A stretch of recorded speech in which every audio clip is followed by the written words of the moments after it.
What's up, guys? It's Dr. Price, and I'm here to help you prepare for the USMLE. I'm the CEO and founder of Action Potential Mentoring, and I'm currently in vascular surgery. So let's get this started. Thank you again for joining, and let's learn and let's get better together.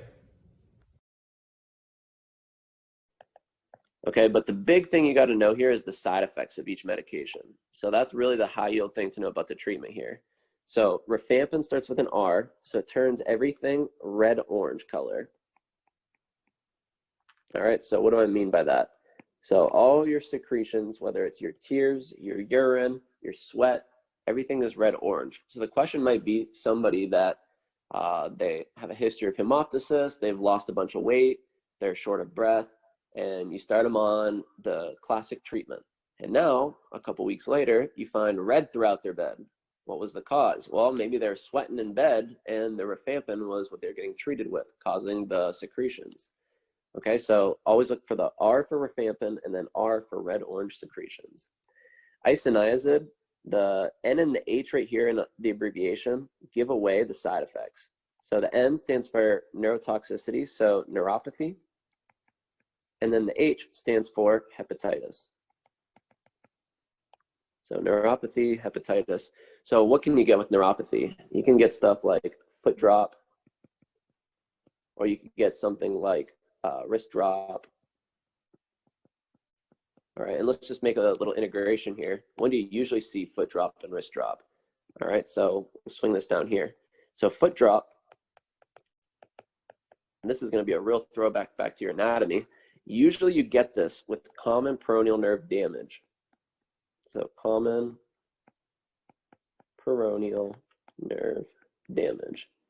And you better bet that this is a test question 1,000%. In fact, I would argue that pretty much everything that we've said today is a test question at some point in either UWorld or any of the other major test banks. Okay, so how do you damage your common peroneal nerve? So usually that's from a fibular neck fracture.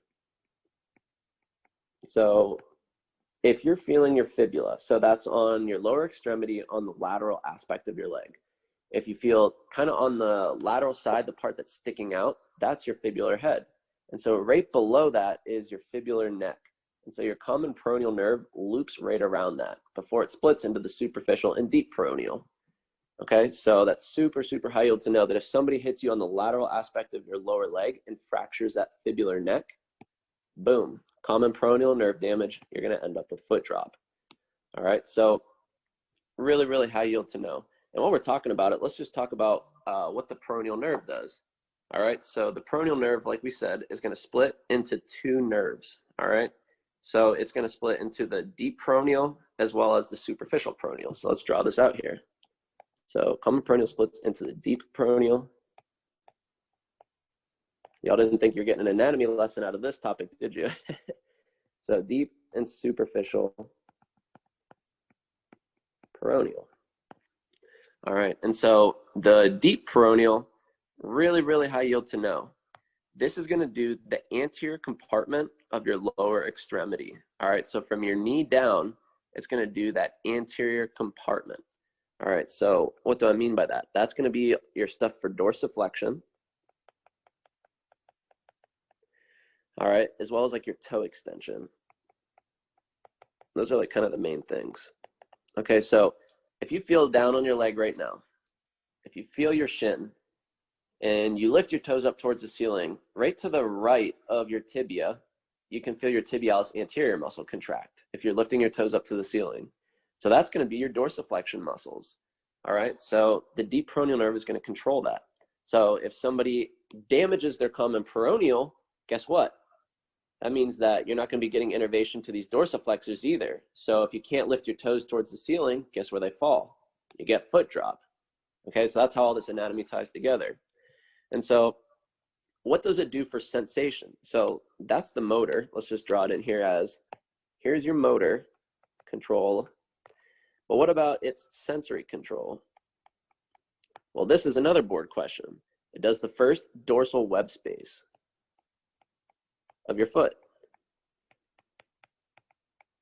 All right, so this is super important because they're going to give you a question, and it's going to be pointing you towards deep peroneal, And they're going to say, what else would you lose? And the answer is first web space of the foot if your deep peroneal gets damaged. Okay, so how do you damage the deep peroneal? Well, you can get it from trauma. So you could get any kind of like ankle trauma that can damage your deep peroneal. Also, people with like ski boots, oddly enough. So if the ski boots are too compressive, or any kind of high knee-high boot that can compress on this nerve, then you can actually have decreased dorsiflexion and toe extension. All right, so you get that foot drop, aka steppage gait. So you'll see foot drop also called steppage gait because they have to lift the leg up so high with each step. Okay, so that's really the deep peroneal. So let's talk about superficial peroneal. All right, so superficial peroneal, that's going to really play a role with your ankle eversion. So let's do motor here and then sensory right here. All right, so for the motor, it's going to do your ankle eversion. And so that's going to be your peroneus longus and brevis muscles. And those are the two muscles in the lateral compartment of your lower leg. All right, so if you put your hand down the lateral side of your leg and you feel directly on the side, so completely directly on the side of your lateral calf, you're going to be feeling the peroneus longus and brevis muscles. All right, so if you evert your ankle, which is basically like if you pull your legs medially, like your ankle medially, you can feel those peroneus muscles contracting. All right, and then for sensory, it's just going to do sensory on the lateral aspect of the leg. So lateral lower extremity. Okay, and it also does the whole top of the foot besides the first web space. So it does lateral extremity and dorsal foot besides the first web space. Because what did we say did the first web space? Boom, your deep peroneal. So if you drop something hot on the stove and it splashes down onto your foot and you feel it burning on the top of your foot, what nerve is it? Well, if it's anywhere besides the first web space, it's the superficial peroneal. If it's the first web space, well, it's the deep peroneal. All right, so that's how they could test you on your sensation distribution for your foot. Okay, where were we going with this? All right, we were talking about foot drop and wrist drop. Okay, so what causes wrist drop? So let's tie this in now. So wrist drop, well, you got to think about it. If you drop your wrist, that means that you're not able to extend it. So what is the extensor of your wrist innervated by? That's going to be radial nerve damage.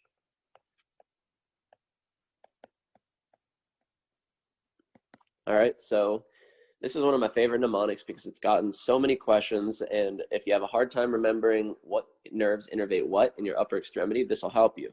So the mnemonic is the radial nerve is the best nerve. So write this out with me. Radial nerve is the BEST nerve. All right, so what you do is you write BEST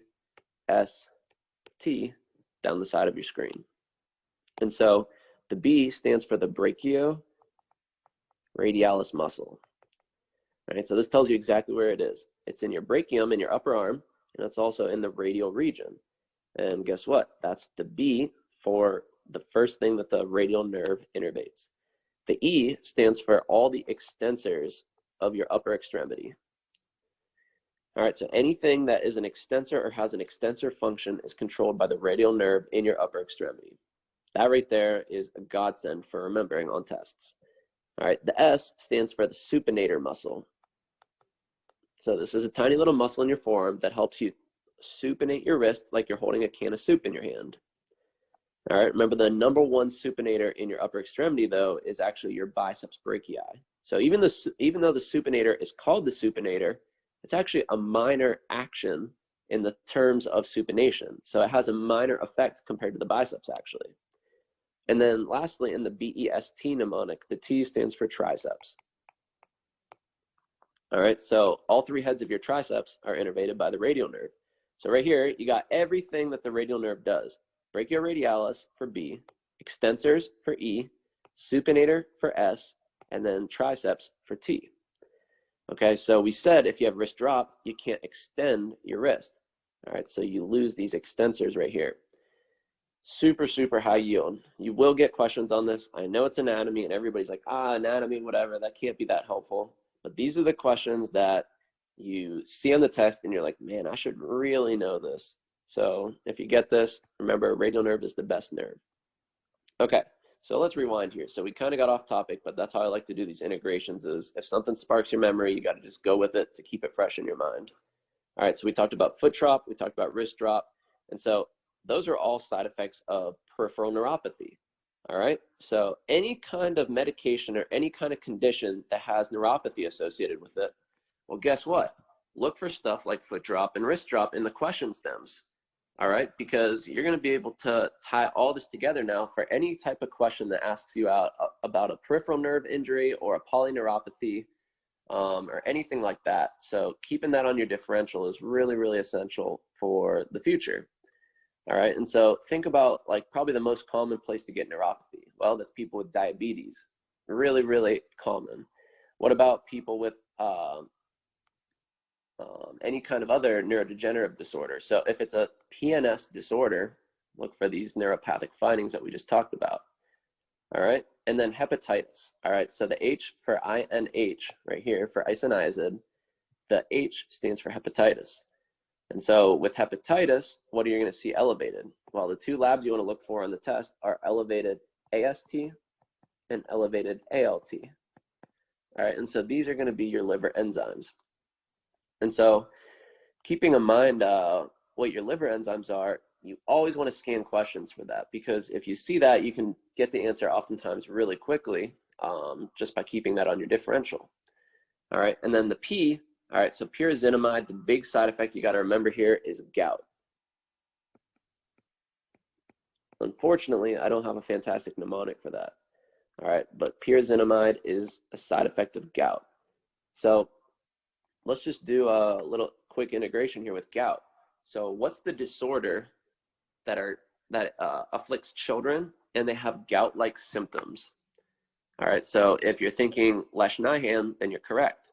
All right, so how I remember Lesh-Nyhan, I'm just gonna make a little side note here. So Lesh-Nyhan, this is a throwback to biochem.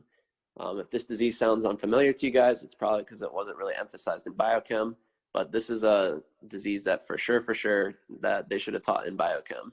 So let's go over it real quick. So what it is it's a disorder of urate overproduction. So you have basically too much uric acid. All right, and so what happens here is you get something called an HGPRT deficiency. So it's a hypoxanthine guanethine phosphoribosyl transferase deficiency. All right, so you have to know this for the test, that Lesh-Nyhan is an HGPRT deficiency. All right, and so what kind of symptoms do they get? Well, one of my good friends made up the mnemonic here. He said, Lesh-Nyhan, well, it's more like I'm munching my hand, because they actually get self-mutilation and they get aggressive and actually bite themselves. So Lesh-Nyhan, it's more like munching my hand. All right, so we'll add that on here for the mnemonic. All right, so it's munch my hand, Lesh-Nyhan. All right, so look for aggression, self-mutilation, etc. All right, and so because these babies, and this usually affects babies, they're going to have so much uric acid, is you're actually going to see urate crystals in their diaper. All right, so when they excrete these uric acids, it's going to cause orangish crystals in their diaper. All right, so basically sometimes they'll say the baby's diaper looks sandy. All right, so it looks like it's full of sand because it has all of this uric acid, orange crystals in it. So it's like, oh, my baby looks like he has sand all throughout his Pampers, but he didn't go to the beach. So that's going to be talking about Lesh-Nyhan. All right. So that's kind of like the baby version of if you have a uric acid disorder. Here's a good tie-in for anybody that's looked at their glycogen storage diseases. So I really want to tie this in here for you guys. Which glycogen storage disease has the association of having gout? All right, I'll give you a second here. So think back to your biochem. So the glycogen storage disease number 1, called von Gerk disease. So von Gerk has gout. So how you can remember that is the G for von Gerk and the G for gout. So they're both it's gonna present with gout-like symptoms. All right, so you get hyperuricemia with hypoglycemia, and the G here stands again for part of the mnemonic. All right, and you're gonna get hepatomegaly as well, so enlargement of your liver. All right, so that's some helpful tie-ins for whenever you think about gout. And so there's obviously tons of things we can ask about gout. We could say, how can you treat it? Really, the first thing is to fix your diet, because oftentimes people with gout are either they have too much alcohol in their diet or they have too much red meat. Because red meat, remember, you're going to have all those purines build up. And so you have a difficult time excreting that. So what happens here is, let's just make a little note down here. So let's just talk about regular gout itself now. So you have diets that are high in purines. And so what are the two main things you look for in the question stem? So that's going to be either people that have a lot of alcohol use or people that eat a lot of red meat. All right, and so the problem here is when you break down purines, you result with uric acid. All right, so purines break down into uric acid. All right, and the uric acid is what causes the gout because it deposits in your joints, and now you get uric acid crystallization, which is a gout flare. All right, and so you get these acute attacks, and then you get chronic gout. And if you've ever seen anybody that has gout, then you've seen that they have something called tophi. All right, so let's take a quick little tour to Google Images and show you guys what tophi look like.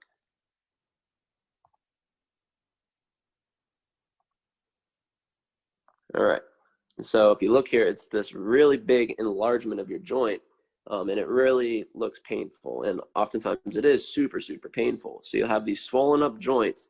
They often look inflamed, and this is your uric acid deposition, your urate monosodium crystallization of your joint. So you really look for a ton of uric acid. If it goes to your joints, you can get tophi. And so tophi is a big buzzword for gout. And how I think about it, keep in mind, it doesn't have to be your toes, but I just think of tophi, because oftentimes you get an inflamed toe whenever the crystals deposit in your toes. Like if you look back to these pictures here, look at this. A lot of these are, like, for example, here's your toe, so tophi. And you can just kind of keep this picture in your mind here anytime that you hear tophi.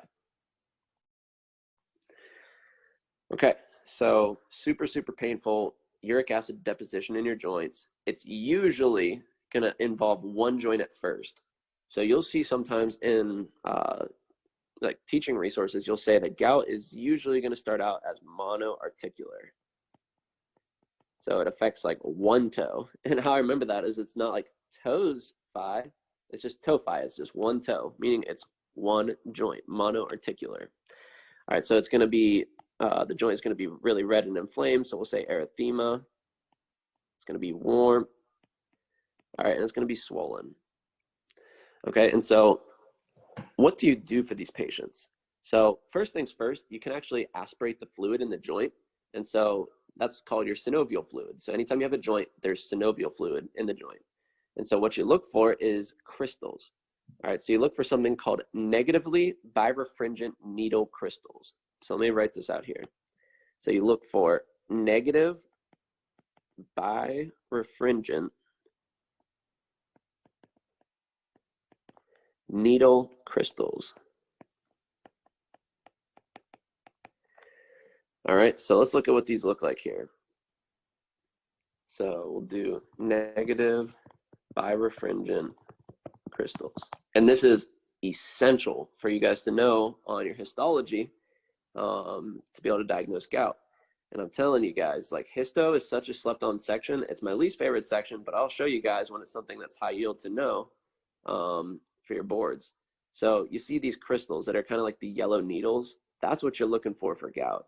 So you will get the exactly same types of questions. This picture right here is probably straight off of UWorld, to be honest, because you get these exact same types of pictures where you see all these yellow needles on your screen. That's gout right there. So that's monosodium urate crystals, which is just uric acid. All right. Super, super high yield to know. Okay, so they come in, they've got these negatively birefringent needle crystals, and then the negative birefringent just means that it's yellow, basically. And what do? Well, you tell them to fix their diet, it doesn't work. You tell them to stop eating the alcohol, the red meat, the seafood, they still get the symptoms. First things first is if they're having an acute attack. So let's break this down into acute versus chronic attacks. And let me make some more space here for us because we're running out of space. All right, so we'll say it can either be an acute or a chronic gout attack. All right, so to treat acute attacks, you basically want to stop the inflammation as fast as possible. So you want to really give them either like NSAIDs, all right, or steroids. And then another medication you can give them is colchicine. All right, so NSAIDs obviously decreases inflammation. That's the whole role. Steroids, so give them like a prednisone pack. That can decrease the inflammation. And then the colchicine, this is an interesting drug. So let's just talk about colchicine for just 1 second here. So colchicine, it's going to work on your microtubules of your cell. All right, so that is really, really high yield to know. So let's draw this in here. So colchicine, it's going to work on the microtubules of your cell. So it's going to block microtubule polymerization. All right, and so that's going to stop in a decrease of neutrophil chemotaxis because you can't pull them to the site if your microtubules don't work. All right, if your neutrophils don't get there, guess what? That causes decreased inflammation. Okay, so now you just learned another really important fact about gout is, guess what? The synovial fluid is loaded with crystals of neutrophils. All right, so you have these negatively birefringent crystals, but you also have tons and tons of neutrophils. And guess what? That was a common bank question that I had no idea because it wasn't anything in first aid at the time in the edition of first aid that I had been studying. And you guess what? They give you a question and it basically is just an aspiration of your synovial joint. And you're like, okay, cool, I can do this. You're looking for the fluid in it and you're like, all right, well, it's not giving me anything too helpful with the crystals. They intentionally left that out of the question, but they said that is a really, really high amount of neutrophils. And you're like, okay, cool. So if there's a bunch of neutrophils, I'm thinking it might be septic arthritis. Okay, so it might be septic arthritis. But the difference is between gout and septic arthritis is going to have a higher amount of neutrophils. And of course, you can have a gram stain for some kind of a bacteria as well, which would not be present with gout. But the neutrophils are going to be way higher with septic arthritis. So you're looking for neutrophils over like 50,000 if it's going to be septic arthritis. Okay, so if it's gout, it's going to be less than 50,000, but it's going to be neutrophil predominant because the neutrophils, they come in here and try and engulf all of that uric acid. And they can't, and they basically degranulate and cause even more inflammation. So long story short, while we're talking about this, is you give colchicine. Colchicine comes in here and it blocks the microtubules from polymerizing. So now the microtubules of your cell, so let's just draw a little cell out here for visualization. If here's your cell and you have all these microtubules, all right, so if they're trying to pull the neutrophils around, they're not able to if you give them colchicine. So now the neutrophils don't chemotaxis into the joints, so you drop the inflammation. Okay, so that's your acute gout treatment. For chronic gout, what you can do is you can give them something called allopurinol. So the best treatment is going to be allopurinol. All right, and there's a few other things that you can give, but allopurinol and kind of its cohort is called febuxostat. Which I'll just throw in here. This one's a little bit lower yield. All right, but what they do is they basically both block xanthine oxidase. All right, so they block your xanthine oxidase. And so if you hear allopurinol, I don't want you to think that it's for acute gout because it's only for chronic gout. It's actually not helpful at all in acute gout, because acute gout, you want to stop the inflammation right away. You want to give them either the NSAIDs or you want to give them the steroids or the colchicine. But the allopurinol, it works really, really great for chronic gout. So why do you want to inhibit xanthine oxidase? So I'm going to tie back to biochem again for you guys. All right, so let's just think right here. So what does a xanthine oxidase do? So you start off with your purine pathway. And remember, we said these are people that have diets that are too high in purines, and that becomes a problem. All right, so the purines get broken down into hypoxanthine. All right, hypoxanthine gets broken down into xanthine. And then xanthine gets broken down into uric acid. All right, so what does xanthine oxidase have to play with this? So xanthine oxidase is going to be the enzyme that takes hypoxanthine to xanthine, and it also takes xanthine to uric acid. So guess what? If you're giving somebody allopurinol, you're blocking both of these steps really, really well. All right, so allopurinol actually stops the production of uric acid by blocking this breakdown path of purines. All right, so now you're not going to be excreting uric acid in your urine, so it's not going to get to be created to be deposited in your joints either, and you don't get the symptoms. So the allopurinol and the febuxostat are great for treating chronic gout because they stop this whole breakdown pathway. Whereas with acute gout, the problem is you've already got the uric acid built up in your joints. So now you just got to stop the inflammation as fast as possible. But the allopurinol, this works over time by stopping this whole breakdown process. Okay, so how we got onto gout in the first place, which is, I love these integrations here. So we got onto this by saying the treatment of tuberculosis, the P stood for pyrazinamide. Pyrazinamide's #1 side effect you have to know is it can cause gout. Okay, so the three things we mentioned about gout is we talked about leishmanian is like in children that have gout-like symptoms, and they also have that aggressive self-mutilation. Remember, leishmanian is more like munch my hand. These patients present with an HGPRT deficiency. So that's hypoxanthine guanine phosphoribosyl transferase. I just remember the abbreviation because that's way easier. All right, remember these babies are going to have a diaper that looks sandy. They're going to be biting themselves. They're going to be really aggressive to their family members. Remember the type 1 glycogen storage disease we talked about that's associated with gout? We call that von Gurk. So the G for Gurk can remind you of gout and hypoglycemia. Remember, they also have hepatomegaly. And so I'm going to throw in another mnemonic just for bonus sake here. To remember which enzyme is deficient with von Gurk, I call it this. I call it von G6P ACE. Instead of calling it von Gurk, my entire life since I made this mnemonic, I call it von G6P ACE because guess what's deficient? Glucose 6 phosphatase. So instead of calling it von Gurk, call it von G6P ACE. All right. Next, we talked about gout itself. So remember, gout is going to affect people that are high in diets of purines. So it's going to be primarily alcohol, red meat, and even some seafood and shellfish. Okay, so purines can get broken down into uric acid and get deposited in your joints, and that causes tophi. Remember, tophi. It's going to affect one toe because it's monoarticular. It causes erythema and warmth, and you're going to get extreme, extreme pain. Remember, on synovial fluid analysis of these joints, you're going to have negatively birefringent needle crystals. And in these joints, you can basically break it down into acute versus chronic gout. So if the inflammation is a huge flare of it acutely, then you're going to treat them with NSAIDs, steroids, or colchicine. All right, and remember, colchicine's whole role is it's a microtubule inhibitor. And that is a board question for sure. And so it's not enough to know that it's just a microtubule inhibitor, even though that will get you one question. Another question is going to ask you, why does that matter?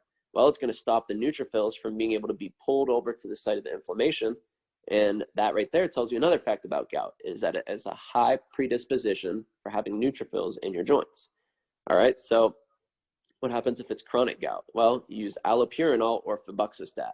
That's going to inhibit your xanthine oxidase. And remember, xanthine oxidase, it plays a role in this purine breakdown pathway right here. So allopurinol stops both of those in their tracks. Okay, so let's get to your last treatment here of tuberculosis, which is ethambutol.